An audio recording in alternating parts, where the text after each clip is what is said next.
and welcome to Buzz TV. I'm your host, Adrienne Houghton, and we have got an exciting show for you today. There's everything from restaurants and charities and galleries and something for everyone, really family favorites. So watch this space and find out more on Buzz TV.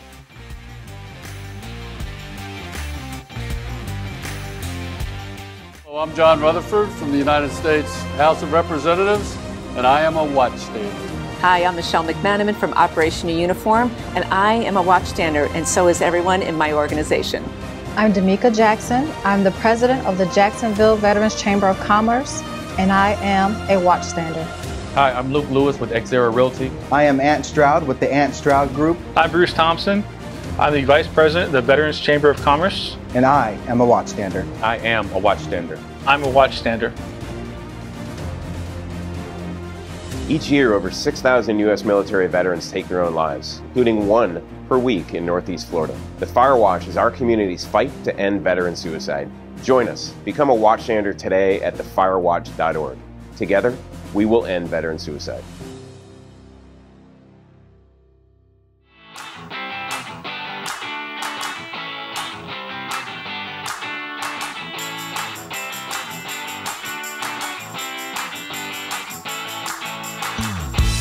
Hello and welcome back to Around Town. I am your host, Tiffany Howard. Really excited today to share all kinds of wonderful things going on with Jonathan Lee from JW Lee Photography. Good morning, Jonathan. Good morning, Tiffany. How are you? Very well, thanks. Welcome to the show. So you are really photographer extraordinaire. I would definitely, that's something that I would put you in the category of. I feel very thankful that I've had an opportunity that we've gotten to work together, newer relationship, but one of the best that I've actually worked with here in North Florida, which, I mean, I only like to work with the best of the best. And you have definitely won me over with your professionalism and just the plethora of different types of photography. So tell me a little bit about the types of photography that you do. So my main area of photography now is real estate photography and architectural photography, but I do weddings and portraits and landscapes and stuff as well. Mm-hmm. You said you've also done some stuff in the music circuit? Oh yes, I do. I do a lot of work with local musicians. It's been a big passion of mine. I'm a bit of a musician myself. I play guitar and drums and things, and I've always had close friends in the music industry, and I always try to help them out as much as I can, get out to shows and do promotional shoots for them and things like that. So that's probably my favorite part of photography is getting in front of the stage and getting pictures of those guys. Yes. You are such a prime example of things that we in the community are so excited about in North Florida. You are retired Navy. Yes. Now we have veteran-owned business and just out doing your thing. Yes. So thank you for your service. I appreciate that. Thank you. So you served for how many years? I did 16 years active duty and 5 years as a government contractor after that. So 21 years of turning wrenches. So drill instructor and now out there doing all kinds of photography. Yeah, it's a bit of a change going from being a jet engine mechanic and, like I said, a drill instructor for 4 years to being a photographer, but photography has always been a passion of mine since long before my Navy days. Yeah, you are definitely very detail-oriented, and for people that are using your services for, you know, the real estate marketing, there are some things that you are really doing to set yourself apart. Yeah, I've really tried to broaden my scope of deliverable services to be more than just a photographer, getting into virtual tours, video work, aerial stuff as well. Yeah, it's really wonderful that, you know, when you get your package to market a property, which in this market and always is so important because your first showing is online and you create a website, you even do the video tours for Zillow, which we all know whether we like Zillow or not. This is where everybody goes. It's a love-hate relationship. For everyone with Zillow apps on their phone, just take them off. But anyway, really fantastic. And the turnaround is really fast too. That's one of the big things that I tried to really nail down when I started doing this was being able to be as flexible as I possibly can because I understand the lifestyle of a realtor. All right, you guys are always getting pushed and pulled in 10 different directions, and I don't want to be another one of those push and pulls. I want to be something that's, you know, easily fluid and be able to work around your schedule as much as I can. Yeah, it's really nice, really good stuff. Well, thank you for all that you are doing to enhance and make everything look more beautiful on film and video in our area. And what is the best way to reach out to you? So I can be found at jwleephoto.com. I'm on Facebook at jwleephoto, Instagram at jwleephoto, Twitter at jwleephoto, and yeah, just get me on the socials. Keep it on, keep it on. Thank you so much for joining today. I'm your host, Tiffany Howard, and remember to make today count.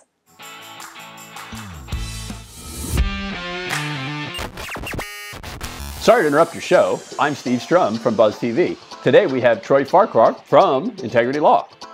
Thanks, Steve. Tell us about your firm. Yeah, so Integrity Law is a full-service law firm. We do mostly family law, but we also practice in estate planning, personal injury, probate, real estate matters. So look us up, www.integritylawjax.com. Thanks for joining us. And you guys can have your show back.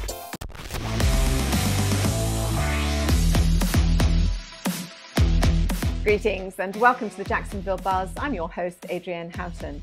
Now, we are lucky enough once a month to have a visit from Diana Donovan, who is the Executive Director of the Cultural Council of Greater Jacksonville. And she comes in and highlights events that they are supporting within the community. And this month is no exception. We also have Sharol Noblias, who is the president. No, you're not. You're the chair of the Asian American Advisory Board for the Mayor of Jacksonville. And so we are talking about Asian American Heritage and Jewish American Heritage Months and all the support of the events that we have in between. So welcome, ladies. It's a pleasure to have you here. Always good to be with you. Thank you for having us. There is so much information that we have to get through. So let me jump straight in, Diana. Sure. The Art and See and Shop gallery is a gallery. Yes, ma'am. People are used to seeing it there, but you're saying it's also a cultural engagement center. Yes. Tell me about that. So the Heinz, the Markets at Town Center, is our sponsor, and one of their core initiatives and values is diversity and inclusion and elevating that in multiple avenues and ways. So we're able to take the Art See and Shop, and it's on a daily basis a Northeast Regional Artist Gallery. But as we're walking through the months like Black History Month, Women's History Month, Asian American, Jewish American History Month, you know, we have all of these different important parts of our community where we're able to have exhibits that share and highlight our differences, but also connect us on a human level. And so not only are we having our Northeast regional artists highlighted, but we have different cultures that we're able to celebrate at the same time. So you can come in and experience what it's like to be connected to communities that may be different than your own. So month of May, yes. Tell us about that. Oh, we have so many exciting things. You know, I want to say first, thank you for giving us a platform for this to be able to share, because we want people to know that come to us. Like we want to partner with you. We want to be available, and because we can have conversations like this, we got to meet this fabulous woman here to be able to partner and do a panel on Asian American Heritage Month, talking about a lot of the things happening in our community right now, a lot of the racism that we're combating, about ways and opportunities to help thrive and elevate within that community, to help give a platform just to share storytelling and to share perspective and humanity, again, connecting that, but then also being able to elevate artists. So we have Doug Ng being featured this month, and he does a beautiful exhibit on fertile ground, which highlights his family as immigrant farmers from China that came to Jacksonville. Then we also have Agnes Lopez, a tremendously talented artist, and she'll be featuring Filipino artists and portraits of what it means to be an artist in her community. And then we'll have Polynesian dancers that night as well, and some Asian American food. So we'll have some exciting different things throughout the month that highlight that partnership. And then we also have the Jewish American Heritage Month, where we'll be doing the same thing. A panel, we'll be doing a large event with highlighting Jewish artists. So we have with Kimberly Miller and a lot of others. So it's an opportunity for us to help partner with them to figure out what's meaningful and then highlight that accordingly. Sharol, perhaps you'd like to share with us how the Asian community have come together for this very special month. Wow. There's been so much going on in the Asian community, as you know, and we're so excited to, to partner with Diane, sorry, to celebrate Asian American and Pacific Islander Month. What's going on in the community, as you know, we've experienced some hate, some discrimination. It has not been reported, but traditionally Asians, in art, haven't really come out a lot, and because traditionally Asians are STEM related people, and if you say that to your parents that you want to be an artist, they would probably say, no, you're not making enough money. You need to be a doctor. You need to be an engineer. You need to be a nurse. And so that's really been kind of pushed under and pushed aside. And so what's coming out now with the rise in Asian heritage and Asian wanting to do something because of the hate. So they're starting to come out now and be proud of what they do, proud of their culture, and they're really looking to want to express themselves, right?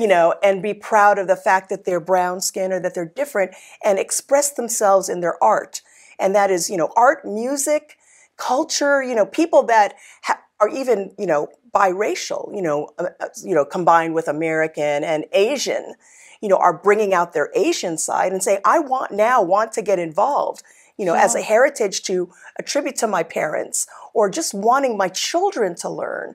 And so being able to display the art and the culture is so meaningful to our community. And we're so excited. I think it's well known that art has a tremendous power of healing. Mm-hmm. Have you seen how that's helped with healing some of the rifts and the troubles and the pain that has been shown recently? Yes, because I think it just gives them the ability to express. Yeah. And it is a sense of healing.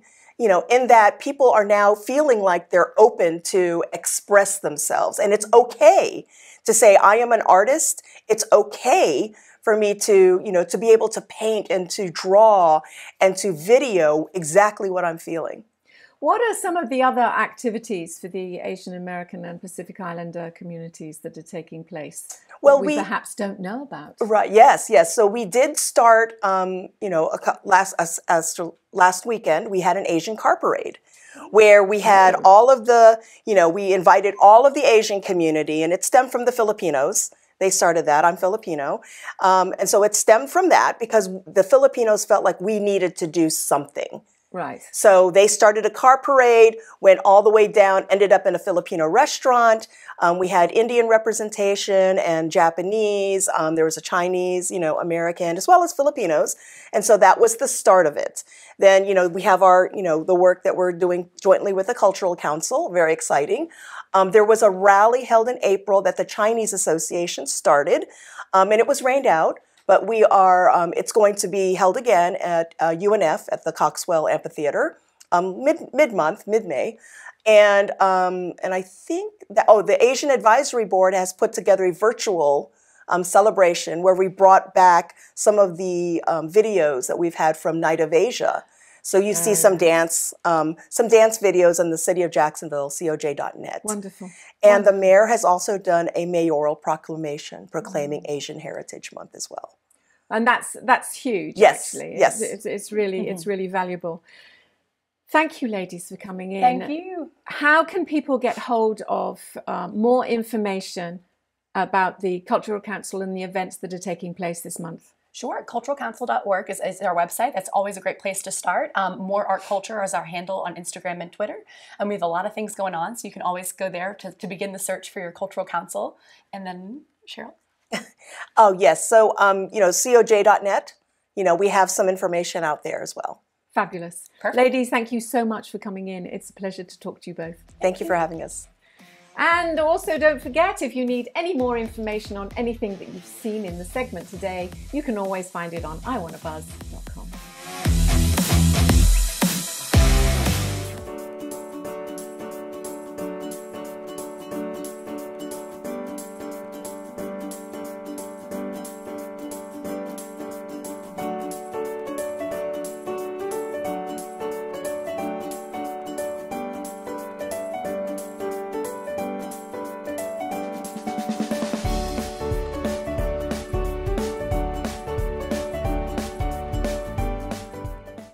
Greetings and welcome to Caring for Seniors. I'm your host, Adrienne Houghton, and each week I sit down with Dave Stieglitz, who is the president of Oasis Senior Advisors Jacksonville, to discuss all aspects of senior living, from elder care, financial planning, through to housing and everything in between.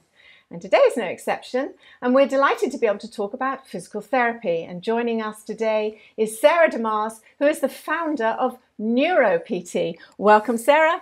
Good morning, David. Good morning, Adrienne. Good to have you. It's good to see you. So let's clear up one thing, which is something that I think a lot of people are confused about: the difference between physical therapy and occupational therapy. Yes, there is some overlap between the two professions. As a physical therapist, I do focus more on someone's mobility, their walking, and their balance. And occupational therapy? I would say occupational therapists tend to focus on what they call activities of daily living. So what you have to do on a day-to-day basis to function, such as combing your hair, brushing your teeth, getting dressed, activities like that. Oh, okay. So that does help a lot. It certainly does. So how did you get into NeuroPT? What led you to start this? Sure. Well, I've been a physical therapist for over 10 years. I've always worked for larger corporations and hospital systems. I really loved being a physical therapist. However, I did find there were some constraints with patient care. There seemed to be some gaps where people weren't getting the full rehab that they needed. So that's what led me to start NeuroPT, where I can fill in those gaps and also focus on the neurologic population. And what's your therapy and philosophy of focus? I like to focus on quality of movement. So instead of doing an activity 100 times anyway, I want my clients to focus on the best movement patterns.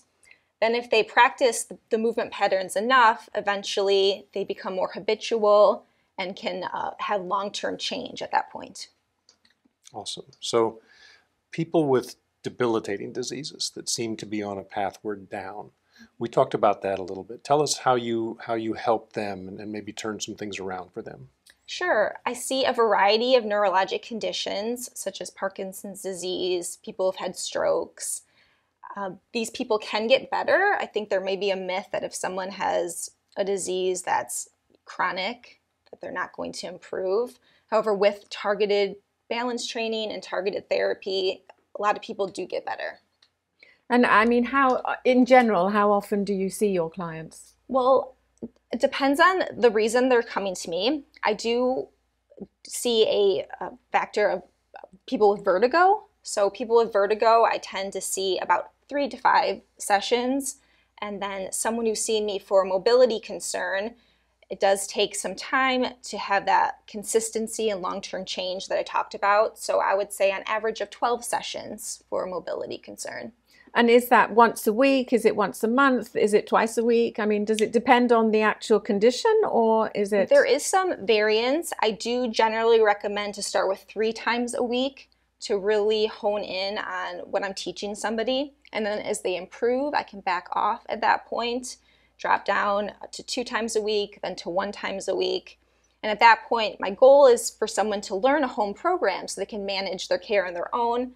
And some people do like that directed coaching and that accountability, and then I can continue to see somebody for wellness at that point too. Right. Yeah, that makes sense. You mentioned them coming to you, but you actually see them where they live. I do actually go to them. Yes, I see people in their home, whether that's a freestanding home or if they're in a community setting.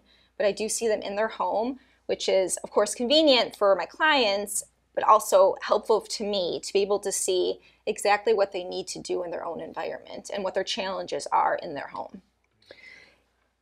If you don't really have a major problem, is there a way that seniors can improve their function, their mobility, their agility, their balance? Yeah, well, being active is, of course, priority number 1. Right. And finding an activity that they really enjoy doing so that it's not a chore to exercise, but exercise can be gardening, it can be going for a walk with your family. There's plenty of activities that a senior can do that will improve their balance and their athletic ability.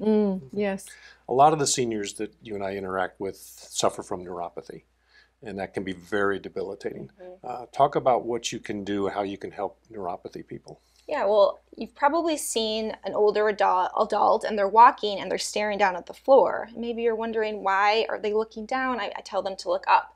Well, part of the reason could be neuropathy. So they don't have that sensation, that full sensation in their feet. And I'm not just talking about the sensation of touch, but actually the sensation of knowing where their feet are in space. So they're having to look down to see where their feet are. And I can have a targeted training program. I might not directly work on the neuropathy, but I work on the balance system as a whole so that people can function looking up and exploring the world around them. And so overall, which conditions do you treat? There's a large variety. I've mentioned a few: Parkinson's disease, stroke. I also see people with dementia. I do see people with vertigo from an inner ear disorder. And then generally people who have balance dysfunction. They might not have a known neurologic condition, but they are either having falls or fearful of falling. And that's when I like to get in there and diagnose their balance issue. How can I provide training on the specific reason that they're falling? And I find that has the most success. But I don't just give everybody the same exercises, but I truly find, what does this particular person need? So you become a detective. I do. It's a fun part of my job. That must be quite fascinating, actually, because everybody you see is going to be totally different. Yes, you don't have any one patient that's exactly the same, even though they may have similar symptoms. That is very true. Yes, it keeps it really engaging for me. I can use my brain. I can also help people. So I love what I do. Wonderful. That's awesome. And I think we talked also about now Medicare, unfortunately, does not pay for this. This is a private pay situation, correct? For someone with Medicare, I am looking more on the wellness side of things. So they've had their insurance-based therapy. They understand what that is. They also maybe understand some of the limitations that come with it. So I'm looking to provide a different route of care. It allows actually me to have more potential clients. I will see some individuals that are maybe having a home care agency provide care, but maybe the physical therapist is only coming once a week, or maybe they're not getting any physical therapy through them. So it does allow me to help people that wouldn't otherwise be able to get the full therapy that they need to actually make a change. And what do you think the biggest challenge for you as a neurological physical therapist is? I guess explaining how I'm different than traditional therapy, and that it's not everyone gets the same treatment, that I do really need to get to know the person. They need to get to know me too, so that they trust me, and then I can make a targeted training program for them and get them back to doing those activities that they used to do and they want to resume again. Yes. What's your typical length of relationship with your clients? Do you have clients that you are working with periodically over a long period of time, or do you come in, you fix them, and then they're done, they don't see you again? Yeah. How does that work? Both, which is so great to have this flexibility. That's a reason why I started my own business, to have that flexibility. And I always want to keep in contact with my clients. It's really important to me because anything can change, and I like to develop those long-term relationships, and that if something comes up, they can call me, and I can either walk them through something on the phone, or we can resume therapy. And then I have clients that I've seen for months, and they're doing well, they're improving, but they can't just go to a gym. They can't just have a personal trainer come work with them. They do need the more individualized care that I provide. And can you give us an example, perhaps, of one of your biggest success stories? Sure. I mean, I've had a client that when I first worked with her, she could hardly get up out of her chair. She was very fearful when she would stand up, reaching out for different furniture and objects to move around to her condo. And now actually she can leave her condo by herself. She can go down the elevator. She can walk outside around her unit. She can go sit by the community pool. She's just living her life again. And that's so awesome for me to see. That's wonderful. Great. Yes. That's great. Yeah. Is there one thing, or maybe are there tips that you'd like to to tell the viewers that, you know, this is what you should be paying attention to. Or, you know, if you have these symptoms, you can call me. Yeah, well, I would say that, you know, falling can be avoidable with the right training. So if you're falling, you know, seek help. You can, you know, go to your physician. You can also, you know, call me at NeuroPT. You know, you can do something about it. You can enact a change. And then also with people that experience vertigo, which is essentially a dizziness feeling, typically that's from an inner ear disorder. And if it is from an inner ear disorder, it is treatable. So I want people to know that, but they don't have to suffer with that, because that can be really debilitating. Yeah, I mean, I think I've known people who've had it, and they feel that they can't go out, they don't want to go anywhere, and so knowing that there's somebody that could perhaps help them to get over the symptoms, because is it curable or? Well, it depends what the issue is. Some are curable and some are more long-term, but you can manage the symptoms. And then, yeah, and like you said, people don't want to go out. It's not even safe to drive, really, when you're in that flare-up. So that's why I like to go directly to them and take care of their issue. How many people do you find with the residential homes that when you're setting up their housing situation, that they also need to be set up with therapy and things like that? Yes, I mean, fall risks are high percentage of the people I deal with. People with fall risk, people with neuropathy, as I mentioned before. I hear a lot of that. It's because it's very debilitating. Arthritis, things that affect movement. There's a lot of Parkinson's out there. So a lot of these things that Sarah addresses and can help with, you know, it's a big help for my clients. Yeah, that's wonderful. And so if people want to get hold of you, how do they find you? Well, they can go to my website, which is neuro, N-E-U-R-O, goals, like a soccer goal, neurogoals.com. As simple as that. As long as you can spell neuro. I know. Yeah. Make sure it's N-E-U-R-O. Yeah, right. It was a pleasure to talk to you, and it's wonderful to find out that there is a solution. People don't have to suffer in silence, that they can perhaps reach out. So thank you for coming in. It's always a pleasure to see you, David, too. Always. And don't forget, if there's any more information that you would like to know about Sarah DeMars or Oasis Senior Advisors, you can always contact us on iwannabuzz.com. Wow, that was fantastic. What a great show, and what interesting businesses. Don't forget, if you need any more information, you can go to iwannabuzz.com. Bye for now.